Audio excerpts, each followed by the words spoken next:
ይህ ታላቅ ሕዝብ እንደቀደመው ጊዜ ሁሉ በእኔ ላይ ባሳደረው እምነት ለተጨማሪ ጊዜ በቤተ መንግሥት እንድቆይ ድምፁን በሰጠበት በዚህ ሰዓት በምርጫው ወቅት በተቀሰቀሰው ግጭት ሕይወታቸውን ስላጡ ሰዎችና ቤተሰቦቻቸው ማሰብ አልቀረም። ይህ ታላቅ ኃላፊነትን ስረከብ የጣለብኝ ኃላፊነት ምን ያህል ከባድ እንደሆነ እንደምረዳና ከተቀናቃኞቼም ሆነ ከመላው ወጣትና ሴቶች ከእኔ ታላቅ ነገር እንደምጠብቅ አውቃለሁ። አንድነቷ የተጠበቀ ሰላማዊና የበለጸገች ካሜሩንን በአንድነት እንደምንገነባም አምናለሁ። ይህ ንግግር ከ2 ወራት በፊት ለ8ኛ ጊዜ ምርጫ ማሸነፍ ስልጣን ከተቆናጠጡ ከ92 ዓመቱ አዛውንት ፖል ቢያ የእንኳን አደረሳችሁ መልእክት የተቀነጨበ ነው። እኚህ ሰው ከ2 ወራት በፊት የዓለም ታላላቅ ሚዲያዎች ላይ እንደ አውሮፓ አቆጣጠር ከ1975 ወይም እንደኛ አቆጣጠር ከ1967 ዓ.ም ጀምሮ በስልጣን ላይ የቆዩ ከአፍሪካ አምባገነኖች ተርታ ስማቸውን ያሰፈሩ ሰው ናቸው። በሀገሪቱ የሚካሄደውን ምርጫ ተከትሎ በተለይ ከወጣት ካሜሩናውያን ከፍ ያለ ተቃውሞ ሲቀርብባቸው የነበሩት ፓውል ምንም እንኳን የማሸነፍ ዕድል እንደማይኖራቸው ሲተነበይ ቢቆይም ምርጫውን 53.7% በሆነ ውጤት አሸንፈው ዳግም የካሜሩን ፕሬዝዳንት ሆነዋል። የሕገ መንግሥት ካውንስል እያሉ የሚጠሩትና ምርጫውን በበላይነት የሚመራው አካል ውጤቱን ከማሳወቁ አስቀድሞ የቢያ ተቀናቃኝ የሆኑትን ቺሮማ ባካሪን ምርጫውን እንዳሸነፉ ሲያሳውቁ ቢቆዩም ኋላ ላይ አሸናፊው ቢያ መሆናቸው ተረጋግጧል። ለመሆኑ ለ8 ጊዜ ያህል ምርጫ ያሸነፉት በ92 ዓመት ዕድሜያቸው ሀገር ካልመራው የሚሉት እኚህ ካሜሩናዊ ማን ናቸው የሚለውን በጥቂቱ እንመልከት። እንደ አውሮፓ አቆጣጠር በፌብሩዋሪ 13 ቀን 1933 ቦሜካ በተሰኘችው በዘመኑ ፍሬንች ካሜሩን እየተባለች በምትጠራው በደቡባዊ ካሜሩን ግዛት ተወለዱ። የመጀመሪያና ሁለተኛ ደረጃ ትምህርታቸውን እዛው ካሜሩን በሚገኝ የካቶሊክ ትምህርት ቤት የተማሩ ሲሆን ቄስ የመሆን ፍላጎት እንደነበራቸው ይነገራል። በኋላ ላይ በፈረንሳይ የሚገኝ ዩኒቨርሲቲ የሕግ ትምህርት የተከታተሉት ቢያ እዛው ፓሪስ ውስጥ በፖለቲካል ሳይንስ ዲፕሎማን አግኝተዋል። ይህን ተከትሎም ወደ ፖለቲካው ዓለም መሳብ የጀመሩት ቢያ ካሜሩን ነፃ መውጣቷን ተከትሎ በ1969 በፕሬዚዳንቱ ጽሕፈት ቤት ሰክሬታሪ ጄኔራል ሆነው ተሾሙ። ይህን ሹመት ተከትሎ ቤተ መንግሥት መግባት የጀመሩት ቢያ የካሜሩን ጠቅላይ ሚኒስትር ለመሆን ከ5 ዓመታት በላይ አልፈጀባቸውም ነበር።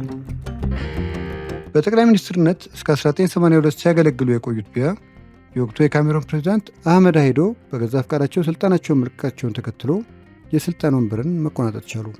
በ1992 ካሜሩን ለመጀመሪያ ጊዜ ያካሄደችውና በርካታ ፓርቲዎች የተሳተፉበት ምርጫ አሸንፎም የስልጣን ወንበራቸውን ያደላደሉት ቢያ ከዛን ወዲህ እስካሁን ድረስ በስልጣን ላይ ያሉ። ቢያ እንደ አውሮፓ አቆጣጠር በ2008 ከሀገሪቱ ሕገ መንግሥት ላይ የደመሰሱት የአንድ ፕሬዚዳንት ደጋግሞ የመመረጥ ቁጥር ወሰን እንዲሻር ማድረጋቸው ዛሬ በ92 ዓመት ዕድሜያቸው ፕሬዚዳንት ሆነው ለመመረጥ አግዟቸዋል። ፖል ቢያ የመጀመሪያ ባለቤታቸውን በሞት ካጡ በኋላ ለሁለተኛ ጊዜ 36 ዓመት ልዩነት ካላት ቻንቴል ከተሰኘች ሴት ጋር ትዳር መሠረቱ። ቢያ እንደ ቀድሞ ትዳራቸውና ቀደም ሲል ከነበራቸው የፍቅር ግንኙነት ሌሎች ልጆች ሲኖራቸው ከሁለተኛ ሚስታቸው ቻንቴልም 2 ልጆችን ማፍራት ችለዋል። ቻንቴል በበኩሏ ከቀድሞ ትዳሯ 2 መንትያ ወንዶች ልጆች አሏት። ሚስቲቱ ከፕሬዚዳንቱ ጋር በመመሳጠር የካሜሩንን አንጡራ ሀብት የዘረፈች ሴት እንደሆነች ይወራባታል። በሀገሪቱ የተንሰራፈውን የባለሥልጣናት ሙስናን አስመልክቶ የአሜሪካ ዲፕሎማቶች ኬብል ባወጣው መረጃ በሀገሪቱ ከ2017 እስከ 2022 ድረስ ከ$650 ሚሊዮን በላይ ተመዝብሯል። ቢያ ከልጆቻቸው አብልጠው ፍራንክ የተባለውን ወንድ ልጃቸውን እንደሚወዱም ይነገራል። ከመውደዳቸው የመነጨም ይሆናል የሥልጣናቸው ወራሽ ሊያደርጉት ያቅዳሉ እየተባሉም ይታማሉ። ቢያና አስተዳደራቸው ከንጉሣዊ ሥርዓት ውጭ ሆኖ ይህን ያህል ጊዜ በሥልጣን ላይ የቆየ ፕሬዚዳንት በመሆን በዓለም የመጀመሪያው ሲሆኑ በ92 ዓመታቸው አገር በማስተዳደርም ከቀዳሚዎቹ አንዱ ናቸው። የ92 ዓመቱ ቢያ ምንም እንኳን ይህን ምርጫ ቢያሸንፉም ሀገሪቷን በቅጡ ያስተዳድሩ ይሆን የሚለው ጥያቄ ግን የብዙዎች ነው። ቢያ በሕመም ምክንያት የአደባባይ በዓላት ላይ የሚገኙበት ጊዜም በጣም ጥቂት ነው። ቢያ ምንም እንኳን ይህን ያህል ዘመን በሥልጣን ላይ ቢቆዩም ዘመናቸው ሁሉ አልጋ ባልጋ ነበር ማለት አይቻልም። ለምሳሌ ያህል በ1984 በገዛ የግል ጠባቂያቸው የተሞከረባቸው መፈንቅለ መንግሥት ብዙ ግርግር ያስከተለ ነበር። ዘንድሮ ምርጫ በቢያ አምባገነናዊ ሥርዓት ሲተዳደር የቆየው የካሜሩን ሕዝብ ከቢያ አስተዳደር የሚገላገለው ሞት ብቻ እንደሆነ ያረጋገጠበት ነው ማለት ይቻላል። ብዙዎች ግን ስጋታቸው ከዚህ ከፍ ይላል።